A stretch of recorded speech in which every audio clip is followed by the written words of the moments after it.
environ 4 tonnes de riz sur les 60 négociés par le député Lénaïque Adam avec les autorités surinamaises. Pour lui, comme le dit l'adage, il vaut mieux prévoir que guérir. J'ai consulté un certain nombre de commerçants, les grandes surfaces aussi, pour savoir si effectivement à un moment donné on pouvait aller vers une pénurie.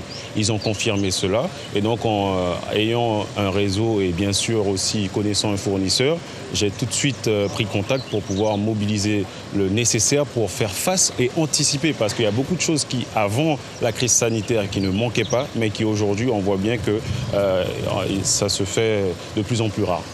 Puisqu'il n'y a aucune riziculture en Guyane, le riz consommé sur le territoire est systématiquement importé. La Guyane ne produit pas de riz comme on le sait. À une époque, c'était le cas, notamment à Mana, mais ce n'est plus le cas aujourd'hui. Donc forcément, en Guyane, je tiens à préciser que nous ne mangeons que du riz importé. Présent sur les lieux et sollicité par le député afin de concrétiser cette action, le sous-préfet de Saint-Laurent-du-Maroni salue cette initiative. Nous sommes en train de mettre en place une aide alimentaire et en effet un apport supplémentaire de riz était une bonne solution pour alimenter les associations. Donc très bonne initiative. Fournisseur depuis 4 ans, Cédric Akoma compte adapter la logistique à cette crise sanitaire contraignante. Ces paquets de riz seront gérés par les grandes surfaces de Guyane. Parce qu'aujourd'hui, c'est plus facile de passer chez eux. En temps normal, je travaille avec tout le monde, les particuliers, les supérettes et des grossistes également.